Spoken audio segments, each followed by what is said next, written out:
Hello friends, welcome to BioTell, the story of NEET Biology. आजच्या स्टोरीमध्ये आपण kingdom फंगीचे पुढचे 2 क्लास कंप्लीट करण्याचा प्रयत्न करू. मागच्या स्टोरीमध्ये आपण फायकोमायसेट्स आणि एस्कोमायसेट्स या दोघांना कंप्लीट केलेला आहे. माझ्या आजच्या स्टोरीचा जो टॉपिक आहे तर तो आहे बेसिडिओमायसेट्स आणि ड्यूटेरोमायसेट्स. बेसिडिओमायसेट्समध्ये जर आपल्याला सांगायचं म्हटलं तर बेसिडिओमायसेट्समध्ये बाळांनो याचं हॅबिटेट आहे, या कुठं ग्रो करतात तर या लॉग्सवर ग्रो करतात. On logs. लॉग्स म्हणजे काय? झाडाचे मोठ्या मोठ्या झाडांचे तोडून टाकलेले जे ओंडके असतात त्यांना आपण लॉग्स म्हणू शकतो. अँड ट्री स्टंप म्हणजे एखादं मोठं झाड कट करून टाकलंय पण त्याचं बूड अजूनही जमिनीमध्ये आहे, अशा ट्री स्टंपवर ते ग्रो करतात. त्याचबरोबर ते पॅरासाइट म्हणून लिव्हिंग प्लांटच्या बॉडीवरही ग्रो करतात, हे आपल्या लक्षात येणं गरजेचं आहे. नेक्स्ट म्हणजे on logs and tree stump and also parasite on living plant असं आपण म्हणू शकतो, लक्षात घ्या. सेकंड पॉईंट मला सांगता येईल basidiomycetes also called PCMB. PCMB काय तर P for puff balls, C for club fungi, M for mushroom आणि B for bracket fungi. Yes, बेसिडिओमायसेटला ही 4 नावं दिलेली आहेत, हे आपल्या लक्षात येणं गरजेचं आहे. त्यानंतर बेसिडिओमायसेट्सबद्दल मला पुढचा पॉईंट सांगता येईल. मायसेलियम कसा आहे तर याच्यामधला मायसेलियम सेप्टेट आणि ब्रँच आहे. सेप्टेट मायसेलियम म्हणजे अशी हायपी ज्यांच्यामध्ये क्रॉस वॉल प्रेझेंट आहे आणि ज्याच्यावर ब्रँचिंग अराईज झालेली आहे. त्यानंतर आपण असेक्सुअल रिप्रोडक्शन जर मला सांगायचं म्हटलं तर बाळांनो यांच्यामध्ये असेक्सुअल रिप्रोडक्शन ॲब्सेंट असतं. बेसिडिओमायसेट्समध्ये असेक्सुअल रिप्रोडक्शन ॲब्सेंट आहे, तर कॉमनली इथं व्हिजिटेटिव्ह रिप्रोडक्शन पाहायला भेटतं आणि त्याच्यामध्ये फ्रॅगमेंटेशन हे यांच्यामध्ये प्रेझेंट असतं.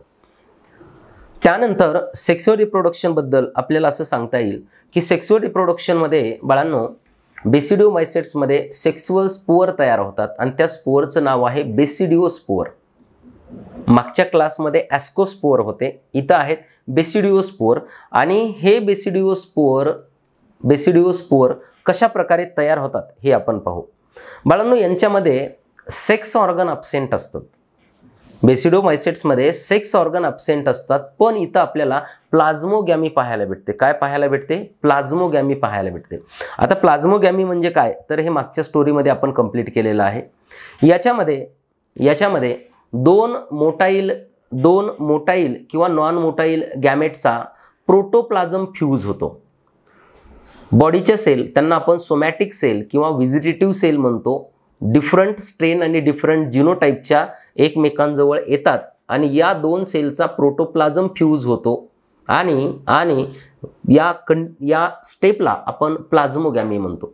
प्लाझ्मोगॅमी झाल्यानंतर प्रोटोप्लाझम फ्यूज होतो पण न्यूक्लियस फ्यूज झालेला नसतो, म्हणून इथं डायकॅरिओटिक स्टेज येते. म्हणजे प्लाझ्मोगॅमीच्या नंतर कोणती स्टेज येते? डायकॅरिओटिक स्टेज. डायकॅरिओटिक स्टेज डेव्हलप होऊन बेसिडिया नावाचं स्ट्रक्चर तयार होतं. लक्षात ठेवायचं बेसिडिया, त्याचं सिंग्युलर आहे बेसिडियम.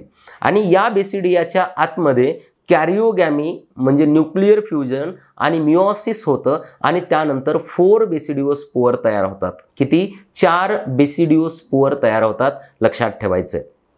परत एकदा बघू. पहिल्यांदा होईल प्लाझ्मोगॅमी.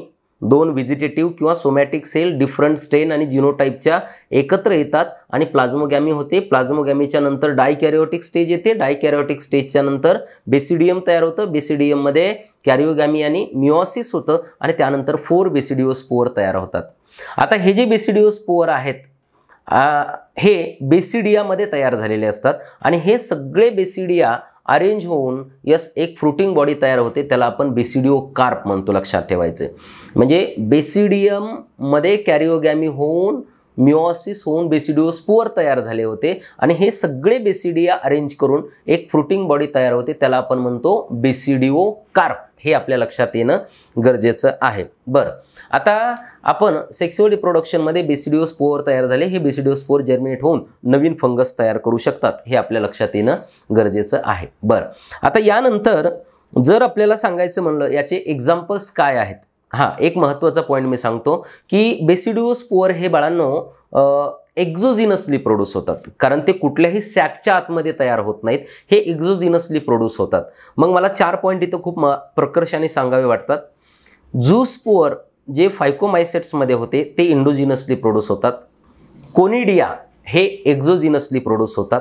ॲस्कोस्पोअर हे इंडोजिनसली प्रोड्यूस होतात आणि बेसिडिओस्पोअर हे एक्झोजिनसली प्रोड्यूस होतात. हे आपल्याला क्लिअर माहीत असायला पाहिजे. बरं, आता एक्झाम्पल जर बेसिडिओमायसेटचं एक्झाम्पल सांगायचं म्हटलं तर या एक्झाम्पलसाठी माझ्याकडं ट्रिक आहे बापू. बापूमध्ये काय आहे? बी फॉर बेसिडिओमायसेट्स, ए फॉर ॲगॅरिकस ज्याला आपण मशरूम म्हणतो, पी फॉर प्युसिनिया जी वीट रस्ट कॉज करते आणि यू फॉर युस्टिलॅगो जी स्मट कॉज करते ग्रेन्समध्ये, सिरियल्समध्ये. अशा प्रकारे बापू नावावरून बेसिडिओमायसेटचे एक्झाम्पल आपल्या लक्षात येईल. जी एक पॉयझनस फंगी आपण पाठीमागे पाहिली होती टोडस्टूल, तर ती पण बेसिडिओमायसेटची एक्झाम्पल आहे, हे आपल्या लक्षात ठेवणं गरजेचं आहे. बरं, यानंतर पुढचा जो क्लास आहे तर तो आहे ड्यूटेरोमायसेट्स. आता ड्यूटेरोमायसेट्सबद्दल मला काय सांगता येईल तर बाळांनो, हॅबिटेटमध्ये मला सांगता येईल की हे कुठं ग्रो करतात तर मॉइस्ट सॉईलमध्ये ग्रो करतात. त्याचबरोबर जोही डिकेइंग मॅटर आहे त्यावर हे ग्रो करतात. नेक्स्ट सेकंड पॉईंट मला सांगता येईल, या फंगसला आपण इम्परफेक्ट फंगी म्हणतो. का म्हणतो? कारण त्यांच्यामध्ये फक्त आपल्याला असेक्सुअल और व्हिजिटेटिव्ह फेज ऑफ रिप्रोडक्शन माहीत असते.